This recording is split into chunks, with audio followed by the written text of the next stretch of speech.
So back to this Corvette. The old dual quads are pulled off. It's really simple. It's basically just 8 bolts right up top. Disconnect those 2 little fuel pipe things, and then the transmission and throttle linkage. I pulled the valve covers off just to give myself a little more room, and because I will be replacing them.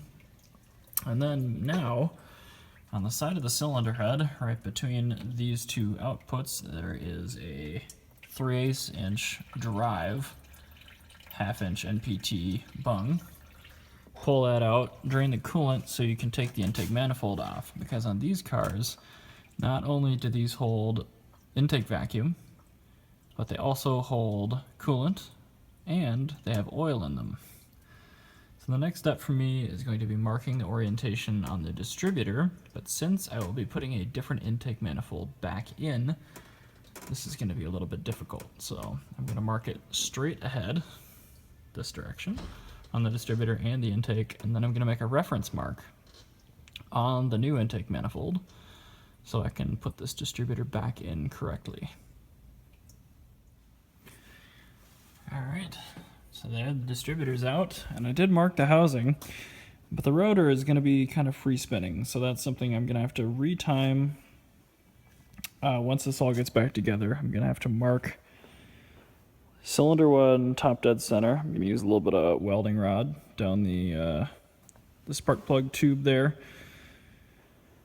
in conjunction with paying attention to the rocker arms. Both of them should be not actuated. Then I can set this pickup here at the number 1 spark plug. The wires are numbered, so you set it at the actual pickup point. So you're effectively running 0 timing, and then you need a timing light once it's running. And then you can set initial timing. But since it's MSD and it's computer controlled, there's a little more, I'm going to say, flexibility with it. So that's something I will try to pay attention to. I did keep the rotor oriented as I was taking it out, so I should be able to get it back in exactly how it was. But still, it's going to need to be retimed. Anytime you really pull the distributor out, you're going to have to deal with it. So that's all about that. I pulled off the old fuel distribution piece, as well as what looks like maybe a regulator. Not exactly sure. This engine, Gen 1 small block, has a mechanically driven fuel pump down there. It's a little diaphragm. That's going to have to go away because we're going to be using an electric fuel pump. But luckily, it's got nice hardline, which is great. So I'm going to be able to use that in conjunction with the kit that I bought for the fuel injection setup on this engine. And that is going to go to our throttle body, which is going to set atop our new Endurashine Edelbrock dual plane manifold.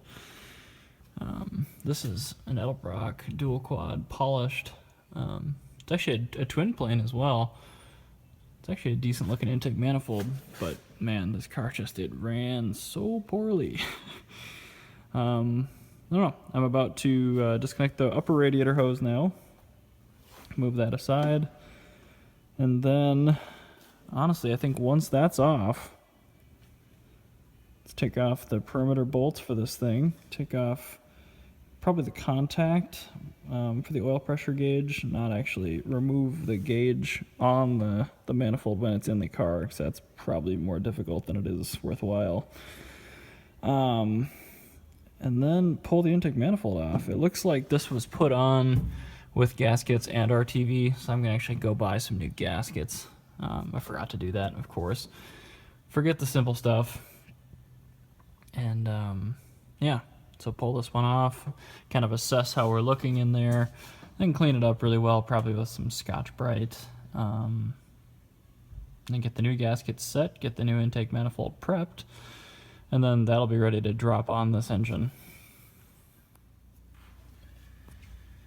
So I've got the perimeter bolts all taken out,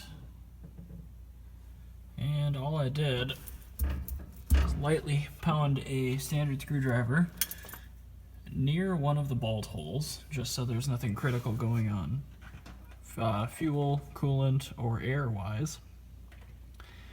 and I'm ready to lift it off. So unfortunately I need 2 hands to do it. Well, actually,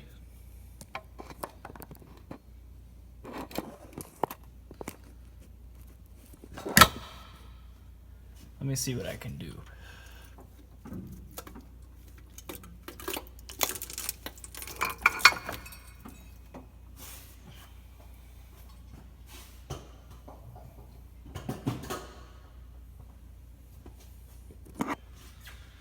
So there you have it, a small block Chevy.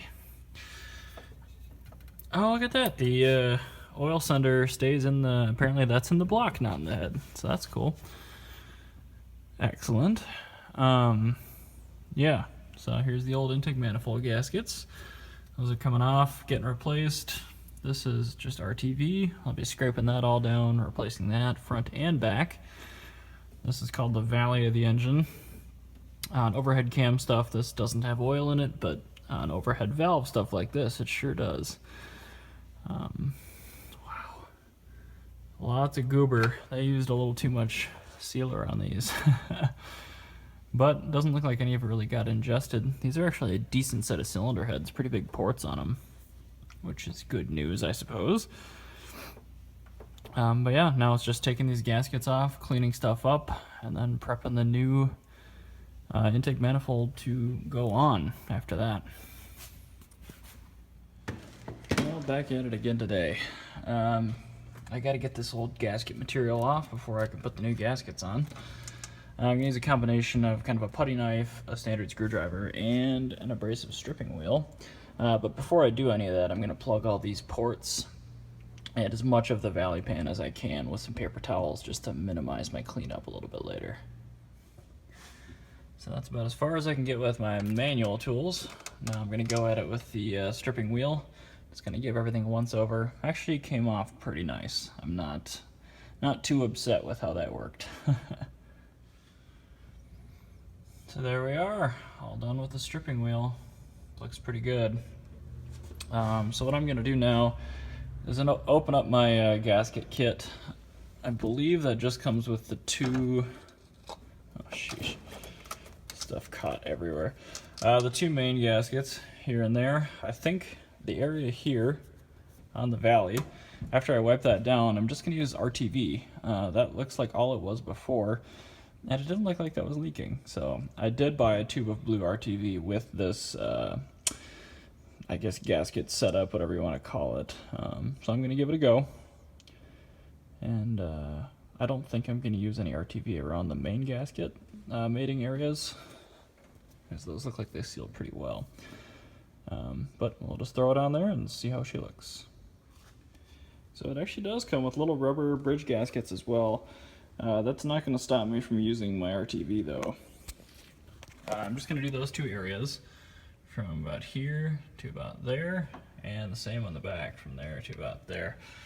I'm going to do this two-handed just to get a better result, but I'll show you when I'm done.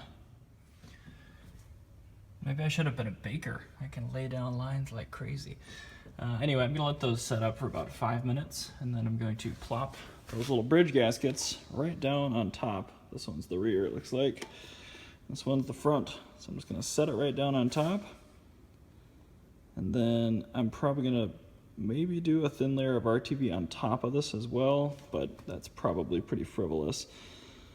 It looks like it'll seal pretty well. I think the main problem was how poorly these blocks were cast back in the 50s, so that's taking up the slack there. And that brand new Edelbrock intake manifold should seal really nice against this. So let the RTV set up just a little bit, then pop these gaskets on top, and then set your gaskets down on the intake manifolds. And then once you've done that, actually these aren't even doweled. So I changed my mind. I'm gonna take the RTV and I'm gonna put a glob here, here, here, and here. And then I'm gonna put a couple of the bolts in there to get it set up so it'll stay put when I put the intake manifold on it. I wasn't thinking about that. I don't want that to slide and fall down. There aren't any dowel pins on it to hold it in place. So here's how we're sitting. I've got both the gaskets sitting on a couple of globs of RTV. Keep them kind of pressed down here. make sure they set up nicely. Try to align the ports as well as you can to the actual gasket. These are 68 Corvette small block gaskets. I chose them because per the recommendation of a coworker that's familiar with this sort of stuff, there's some of the bigger factory inlet runners available for a small block Chevy. So this is a pretty good set of cylinder heads by the looks of it. Nice big runners, big ports. So I wanted to make sure I wasn't strangling the engine with a crappy gasket. I'm just going to keep tending to this while it dries here. But once those are dry, I'm going to take those 4 bolts back out.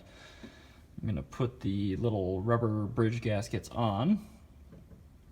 And then the intake manifold will be ready to kind of size up, make sure it's ready to set down on, and then set her down, see where we go. Actually, these little crossover gaskets slide underneath the main gaskets. So I was able to sneak them right in, but apparently those go down before the big blue gaskets. Well, heck yeah, bud. That worked perfect. Very, very happy with how that set down on there. Nothing special to what I did. Just basically set it down and threaded those 4 little bolts back in just to keep everything copacetic. While she's drying up, I'm not going to torque it down just yet. But it's looking good. Looks like it sits really nice. Lots of good stuff. Trying to think of the next step here. I think that's probably going to be just grabbing all the washers and tightening it down to the cylinder heads in a few minutes. Then after that, I have to see if that radiator neck is going to fit on our thermostat housing, which it might not, because the old intake manifold, which is right here, you can see how it's kind of offset. This one's centered, basically, so I'm hopeful that I won't have to buy any one of those crinkly metal hoses because they're kind of expensive, but if I have to buy it, so be it. Down there is our mechanical fuel pump, which we talked about before. Carburetors use that. Very low fuel pressure, but pretty good fuel volume.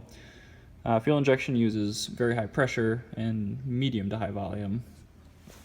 So, luckily, this being a small block Chevy, my local Napa had one of these things in stock. And it looks like it's old. That is a package style that I haven't seen for a long time. Wow. I wish there was a date on it. But, yep.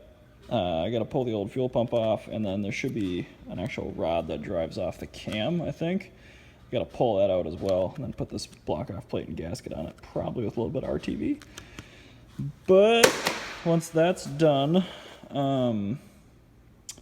I can probably start at least bolting the main assembly of this FItech kit on to the intake manifold, which will make it start to look like a real thing. The valve covers, the new ones, I guess could go on after the gaskets go on at any point here, so probably do that too. Getting everything actually bolted on the top side is pretty easy. I think the hardest part's going to be wiring, which is really not looking that bad, and then drilling and then welding a new bung into the exhaust, which there isn't one of right now, due to the fact carburetors don't know anything about the air-fuel ratio going on in the engine. So that's how this system learns.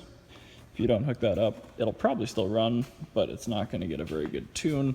And the whole point of converting this thing to EFI was to, make this thing turnkey, ready to go. So yeah, that's what I got going on here. Well, she's all bolted down. Looks pretty good. I don't really see any issue with the install so far, so I don't know. I'm probably going to pull the studs out of this intake manifold, because I'm going to need them for the carburetor, the fuel injection module, as well as these bolts for the thermostat housing, the nut, and the washer, and possibly, yes, also the stud for the distributor. And then I also need the gauge sender, and I don't strictly need the kick sender anymore for the fan controller because our EFI has that built in. However, I'm still going to run it as a redundant backup. So basically all of the hardware that comes off there will be transferred over, and we'll have to see what else we might need. But for these, I'll probably get a vice grip and twist them out and install them with a new intake. Then we'll test fit that fuel injection module, see how she looks, and go from there. Well, I'll be. That sure fits nice. I am a little worried about hood clearance though. We might have to run a very low profile air cleaner on this car. Yikes. I don't really know. It looks like we got maybe an inch or two, so I may have to end up running one of those chrome retro air cleaners or just purchasing something else that's a little bit thinner. I'm still going to try to fit that, but I'm not, I'm sorry. I'm going to try to fit that, but I'm not anticipating that it's going to work. But man, that unit sure slots on nice. Looks really good. So I'm optimistic for that. And I don't know, keep going. I'll probably throw valve cover gaskets on now and valve covers just to try to keep potential damaging stuff out of the engine. But yeah, should be good. Of course, after I said that, dropped a carb nut down there and I had to take the intake back off. Lame.